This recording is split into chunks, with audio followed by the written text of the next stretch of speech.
ఈ video X CIA agent తులసి చందు గారి కోసం, సారీ ఎక్స్ ఐపాక్ ఏజెంట్. ఈమె గతంలో ఐపాక్లో పనిచేసిందటండి. ఇప్పుడు ఐపాక్ లాంటి ఆర్గనైజేషన్స్ చాలా వచ్చాయి. నాకు అక్కడికి వెళ్ళి పనిచేసిన తర్వాత నేను ఐపాక్ లో పనిచేశాను కాబట్టి ఐపాక్ లో నేను చూసినంత వరకు ఇప్పుడైతే పనిచేయట్లేదని చెప్పింది, దానికి ఏ ఆధారాలు లేవు. అయితే ఈ ఐపాక్ వాళ్ళు ఎంతో తెలివిగా ఉంటారంటే అర్ధ సత్యాన్ని ప్రజల్లోకి స్ప్రెడ్ చేయడంలో వీళ్ళని మించిన వాళ్ళు లేరు. 2019 ఎలక్షన్లో వీళ్ళు ఇదే చేశారు. ఇప్పుడు కూడా అదే ప్రయత్నం తులసి చందు రూపంలో చేస్తున్నారు. ఎందుకంటే ఆంధ్రాలో ఉన్న వాళ్ళందరూ అందరికీ తెలిసిపోయారు వీళ్ళు పేటీఎం టీం అని. సో ఇప్పుడు తెలంగాణ నుంచి ఉన్న కొద్దిమందిని మళ్ళీ రిక్రూట్ చేశారా, లేకపోతే వీళ్ళు అప్పటి నుంచి పనిచేస్తున్నారా, మరి నాకైతే తెలీదు. అయితే ఇక వివరాల్లోకి వెళ్తే సాయి కృష్ణ కేసుని ఈ తులసి చందు కృష్ణలంక ఫైల్స్ అని ఒక వీడియో రూపంలో చేసిందండి. ఆ వీడియోలో తను ఎంత నేగ్గా ప్రజల్లోకి విష ప్రచారం చూపించింది అనేది నేను కొన్ని ఆధారాలు తన వీడియో నుంచి మీకు చెప్తాను. మొట్టమొదటి ఈ వీడియోని స్టార్ట్ చేసే ముందే అయితే సాయి కృష్ణ యాంగిల్లో మొదలు పెట్టాలి, లేదా సిఐ నాగరాజ్ గారి యాంగిల్లో మొదలు పెట్టాలి కదా. కానీ తులసి చందు తెలుగు ఏం చేసిందంటే సాయి కృష్ణ తల్లి యొక్క యాంగిల్ నుంచి మొదలుపెట్టింది. ఇది ఒక రౌడీ షీటర్ కథ కాదు, క్రూరుడైన ఒక సిఐ కథ కాదు, వ్యవస్థలతో పోరాటానికి సిద్ధమైన ఒక తల్లి కథ. ఇది విజయలక్ష్మి స్టోరీ. అంటే అక్కడ మదర్ సెంటిమెంట్, ఆ మదర్ సెంటిమెంట్లో నుంచి వీడియోని బయటకు లాక్కొచ్చింది. దాంతోపాటు వైసీపీ వాళ్ళు ఎప్పటి నుంచో హైలైట్ చేస్తున్న ఒక పాయింట్ని జనం ఎవరు నమ్మట్లేదు కాబట్టి తులసి చందు ద్వారా హైలైట్ చేయించారు. అదేంటంటే సాయి కృష్ణ ఫ్యామిలీ ఒక కాపు కులానికి సంబంధించిన ఫ్యామిలీ. తులసి చందు వీడియోలు పాతి ఏమన్నా చూడండి, ఎక్కడ తను ఇలాగా కులం బేస్డ్గా లేకపోతే కులాన్ని హైలైట్ చేసి మాట్లాడి ఎక్కడ కనిపించవు మనకి. కానీ ఇక్కడ మాత్రం ఎస్పెషల్లీ ఆవిడ కాపు కులం అని చెప్పి మెన్షన్ చేసి కాపుల్ని రెచ్చగొట్టే ప్రయత్నం చాలా విజయవంతంగా చేసిందండి. గాది విజయలక్ష్మి గారిది చాలా పెద్ద కుటుంబము, కాపు సామాజిక వర్గానికి చెందిన ఫ్యామిలీ వాళ్ళది. దాంతోపాటు అసలు సాయి కృష్ణ కేసుకి రావణ్కి సంబంధం లేదు. కానీ ఈ వీడియోలో తను మాట్లాడుతూ ఇది రావణ్ కేసు కన్నా చాలా పెద్ద case, Sai Krishna custodial death case Ravan case కంటే చాలా చాలా పెద్దది అని ఒక పాయింట్ చెప్పడం ద్వారా రావణ్ది చాలా చిన్న విషయం, చిన్న తప్పే. రావణ్ ఏమీ పెద్ద తప్పు చేయలేదు, ఎందుకంటే తను కూడా నాలాగే ఐపాక్ సభ్యుడు కాబట్టి తనను ప్రొటెక్ట్ చేసుకోవాల్సిన బాధ్యత నాపై ఉంది కాబట్టి రావణ్ చాలా చిన్న తప్పే చేశాడు అని చెప్పడం ఒక ఎత్తు అయితే, అదే సమయంలో సాయి కృష్ణ కేసు చాలా పెద్దది. అంటే ఇక్కడ పోలీసులు పొలిటీషియన్లు ఇన్వాల్వ్ అయిపోయి ప్రభుత్వం ఇన్వాల్వ్ అయిపోయినంత పెద్ద కేసు. సో ఇప్పుడు తను ఏం చెప్పాలనుకుంటుందంటే ప్రజలందరూ రావణ్ విషయం గురించి ఆలోచించకండి, సాయి కృష్ణ విషయం మీద ఆలోచించండి.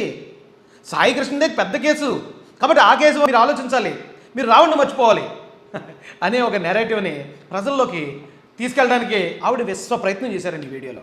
ఇదే వీడియోలో సాయి కృష్ణ తల్లి ఆ సిఐతో పాటు 8 మంది పోలీసులు ఉన్నారు, కేవలం వాళ్ళు మాత్రమే ఈ నేరానికి బాధ్యులని క్లియర్ కట్గా చెప్పింది. నాగరాజు గారిని అరెస్ట్ చేస్తారని చెప్పారు, చేశారు, జైలుకి పంపించారు. ఈ మిగతా వాళ్ళు కూడా చెయ్యాల్సిందే. 8 మంది దాకా ఉండారయ్యా.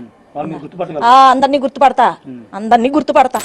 కానీ తులసి చందు మాత్రం ఏం చెప్తుందంటే అండి, పోలీసులు ఉన్నారు, దీనిలో హైయర్ అఫీషియల్స్ ఉన్నారు, వారితో పాటు పెద్ద పెద్ద రాజకీయ నాయకులు ఉన్నారు అనేది ఆ తల్లి స్టేట్మెంట్కి ఇప్పుడు యాడ్ చేసింది. ఇటు వెనకాల ఒక పెద్ద లింక్ ఉంది.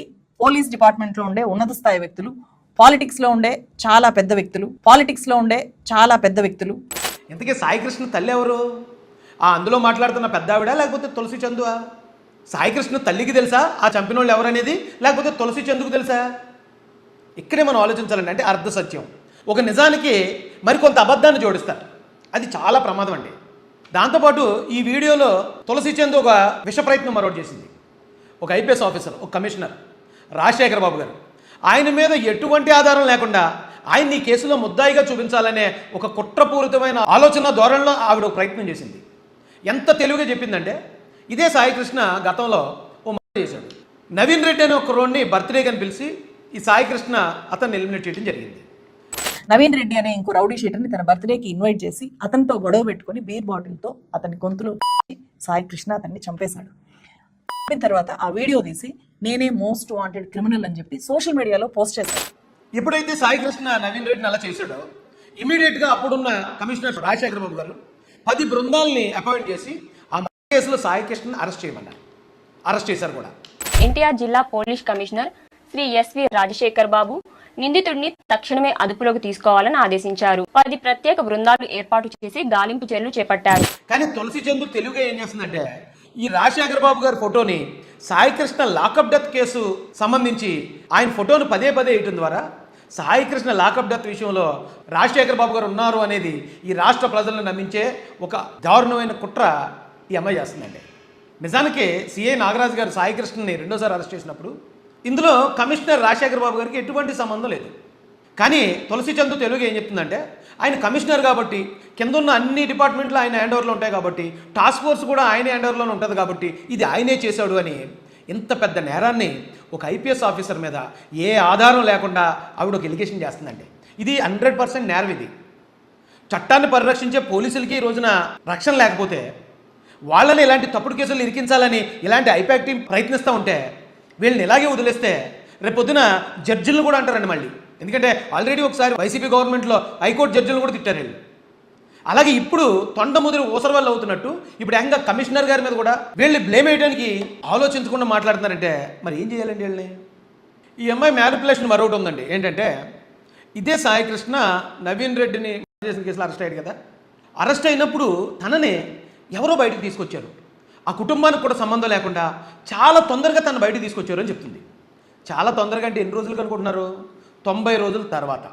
అతని మీద పెట్టిన సెక్షన్ బిఎన్ఎస్ సెక్షన్ 103 కేసు. అంత సీరియస్ కేసులో విచిత్రం ఏంటంటే 90 డేస్లోనే అతను జైలు నుంచి బయటకు వచ్చేసాడు. ఏమంటే మర్డర్ కేసులో 90 రోజులకు దాటి ఒక్క రోజైనా సరే ఛార్జ్షీట్ వేయడం కనుక లేట్ అయితే డిఫాల్ట్ బెయిల్ ఇచ్చి ఆ ముద్దాయిని బయటకు వదిలేస్తుంది కోర్టు.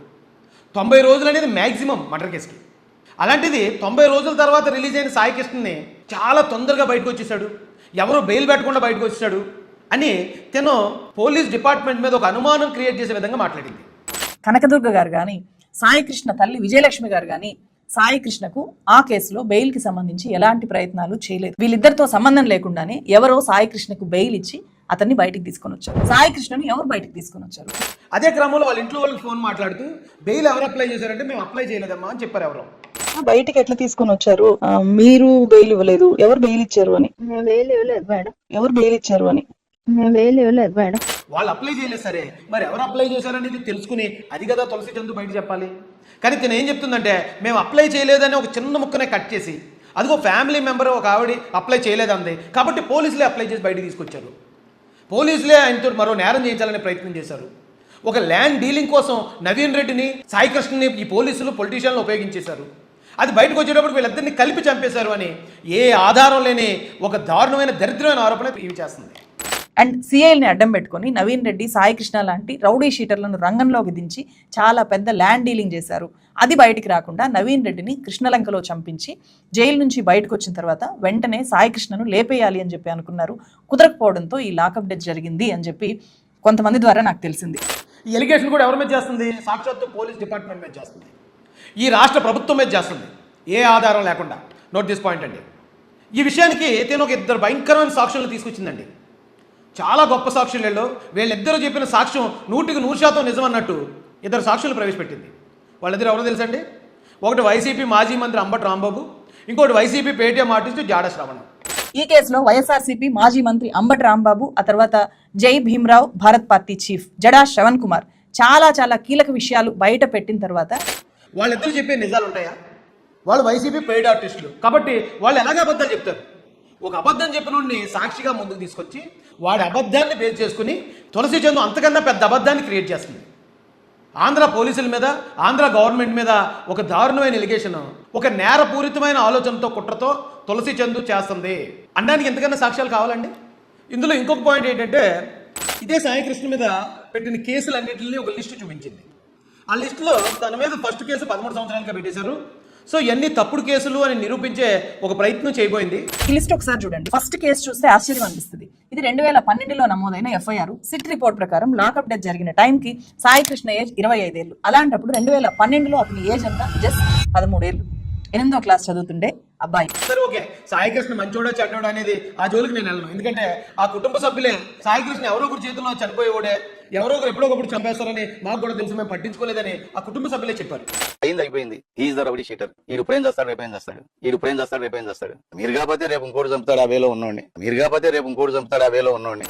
కాబట్టి సాయికృష్ణ విషయానికి నేను వెళ్ళను. కానీ మరి అదే తులసి చందుకి మొదటి కేసు కనిపించింది 13 సంవత్సరాలకి 2012లో పెట్టారు అనే కేసు కనిపించింది. 2012లో కూటమి గవర్నమెంట్ కాదు కదా, మరి అది ఏ గవర్నమెంట్ అనేది కూడా మీరు చెప్పాలి కదా. దాంతోపాటు అతని మీద 4 కేసులు మాత్రమే 2019 దాకా నమోదయ్యాయి. అతని మీద ఉన్న మిగతా కేసులన్నీ జగన్మోహన్ రెడ్డి గారి గవర్నమెంట్లోనే నమోదయ్యాయి. మరి ఆ విషయాన్ని ఎందుకు తులసి చందు హైడ్ చేసింది?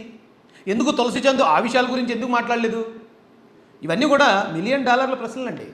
ప్రశ్న రావణ్ కూడా ఇదే పని చేస్తేనే కదా వేళ అంత పెద్ద కేసులు ఇరుక్కున్నాడు. లేని అబద్ధాలని నిజాలుగా ప్రచారం చేస్తూ 2 కులాల మధ్యలో జరిగిన గొడవగా, ఆ కులాల మధ్యలో జరిగిన గొడవలను కూడా ప్రభుత్వానికి ఆపాదిస్తూ అతను చేసిన ప్రయత్నం వల్లే ఈవేళ అతను అన్లాఫుల్ యాక్టివిటీస్ ప్రివెన్షన్ యాక్ట్ ద్వారా లోపల ఉన్నాడు. తులసి చంద్ చేసిన ఈ వీడియో కూడా ఖచ్చితంగా ఇది అన్లాఫుల్ అండి. ఇది అన్లాఫుల్ యాక్టివిటీయే.